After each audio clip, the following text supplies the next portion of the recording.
Am I an expert on Korean cinema? No. But do I consume a lot of Korean media? Yeah.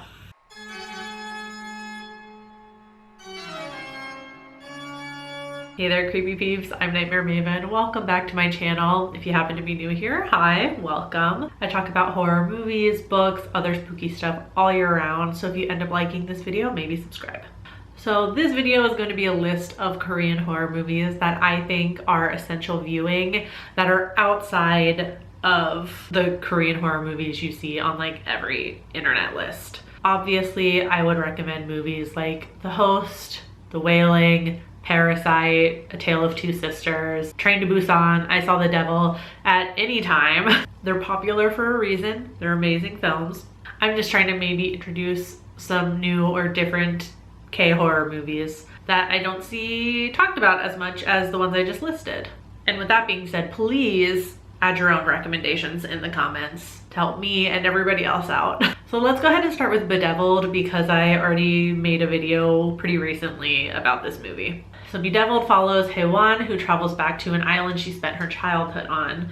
When she arrives, she finds her childhood friend Bok-nam, who has lived on the island her whole life and has been horribly abused by the island community.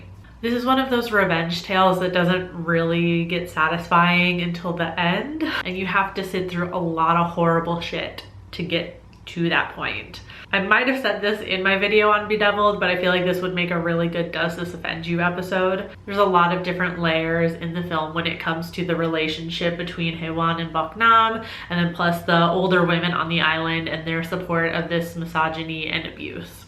But I feel like every South Korean like horror thriller movie is not simply out to scare you or disturb you. They always make you feel all of the feelings, and that's absolutely true with Bedeviled. So even though it is a hard watch and it's pretty disturbing, I think it's worth at least one viewing. Next one I want to recommend is Death Bell. Death Bell takes place in a school where a group of elite students are trapped by a maniac, making them participate in games and puzzles with deadly consequences. So think like Saw, but set in a South Korean high school.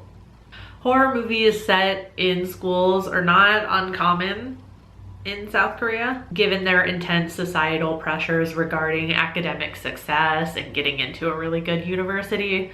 And Death Bell, which was released in 2008, happened to be released hot on the heels of a couple of different public scandals in Korea, all involving like the corruption of the academic system. The kills in the movie are inventive and pretty gruesome, actually, even if the overall film feels kind of familiar in plot. I personally think the reveal of the villain, as it were, was really creative, and obviously I'm not going to spoil the whodunit, but I think the movie really humanizes them and makes for super interesting viewing. Next is a somewhat newer film that was released on Netflix, and that is The Call. This movie is like partially a serial killer story, but it's got a unique supernatural twist to it. The film follows So-yoon while in her childhood home, finds out the landline connects her to Young-suk, who lived in the home before So-yoon moved in a couple of decades prior. Basically, the phone is like a time-traveling landline.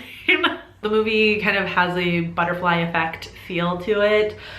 So-yoon begins to change her present, like bringing her father back to life by telling Young-suk when and where to go save him from the accident that took his life. But Young-suk starts to realize that the benefit to this strange connection she has is a bit one-sided in So-yoon's favor. So Young-suk begins to take revenge on everyone who has wronged her in a really, really violent way. It's a little bit of a crazy concept, but I liked it. It was just otherworldly enough to make the story interesting, paired with this like whole serial killer storyline, which anytime we have like a human killer in a South Korean thriller or horror movie, it's so intense.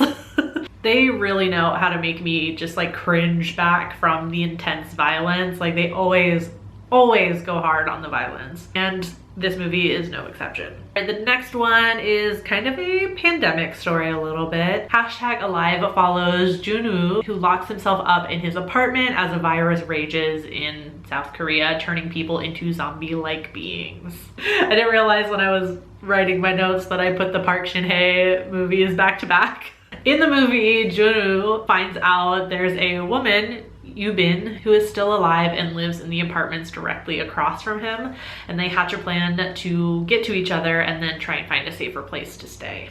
This movie definitely has an extra layer added to it given that it came out during the pandemic. And seeing our protagonist, Junwoo, being fine with the isolation actually for a while, it just felt realistic to see, like, when everything closed down. Like, I was fine with staying home for a couple of weeks, and then even an introvert like myself started getting stir crazy, just like Junwoo in the movie. The movie handles really well like the nuances of that like isolation feeling and kind of being okay with it for a while and forgetting a little bit of what is happening outside.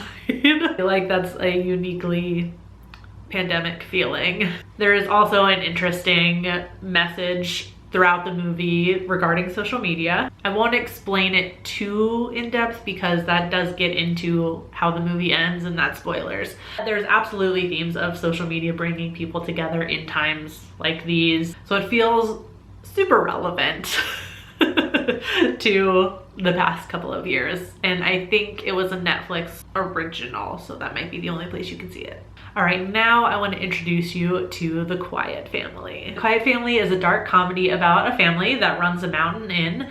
One day, a guest commits suicide there and the family try and cover it up so as not to ruin business, but it leads to a series of hilarious and deadly events. This is the directorial debut of Kim Ji-woon, who went on to direct the Korean horror classic A Tale of Two Sisters and possibly one of the best crime thriller movies I've ever seen, I Saw the Devil. So yeah, if you liked either of those movies, you should definitely watch The Quiet Family, although I will say the tone of The Quiet Family is completely different from those other two films I just mentioned. If I had to define one single movie as like quirky, I feel like this movie would be it. I love a dark comedy. I laughed my ass off the entire time watching this film. And it stars Kang Ho-sung of The Host and Parasite fame, so just go watch it. It's free on Prime in the US for sure, so if you're in the United States, you have no excuse. And if you have a VPN, you also have no excuse. And finally, I'm gonna end this list with my absolute favorite film out of all the ones that I've just mentioned, and that is Gonjiam Haunted Asylum. This is a found footage movie about a group of friends who host live streams of them exploring haunted locations. So they recruit a few extra people, strap them up with cameras, and set out to one of Korea's most haunted locations, and things go badly, as you would imagine. There is just so much right going on in this movie. For one, we have the unique setup of this being a live stream event. So you have the one kind of like leader guy in the tent the entire time, basically curating the viewers within the movie's experience and therefore our experience as viewers of the movie as a whole, if that makes sense. And by real time, I mean real time within the movie, of course. And they literally strap cameras to the participants, effectively dealing with the situation in damn near every found footage movie where the audience wonders why they don't just drop the cameras and run. There is a fun twist in the middle of the movie that I won't spoil, but I wanted to mention it because I feel like the plot is set up in such a way that it's gonna keep you on your toes. And then the scares, which we have to talk about, of course, are so effective. They let the scary location kind of speak for itself with only a few instances of like CGI ghosties and demons, etc., etc. There is one scene in particular with a face that is so scary that I will not include it in this video. I refuse, even though I know you can find clips of it on YouTube, and anytime you search this movie, if you go to like images, at least a picture or a GIF of this scene is going to show up. And once again, I refuse. Personally, every time I watch the movie, because I've rewatched it multiple times because I love it so much, I still like hide behind my hands when I know that scene is coming up. Honestly, you should watch everything on this list that I mentioned, but if you watch nothing else, at least watch Gonjiam Haunted Asylum. So there you have it. Those are just some Korean horror movies that I think are essential viewing, along with your typical Korean horror movie essential viewing choices. If there's anything I missed or something that you've seen that you think everyone should watch, let us know in the comments. And if you ended up liking this video, give it a thumbs up. It really does help me out. You can subscribe, become a creepy peep today. I will see you next week with a new video. Until then, stay strange. Bye.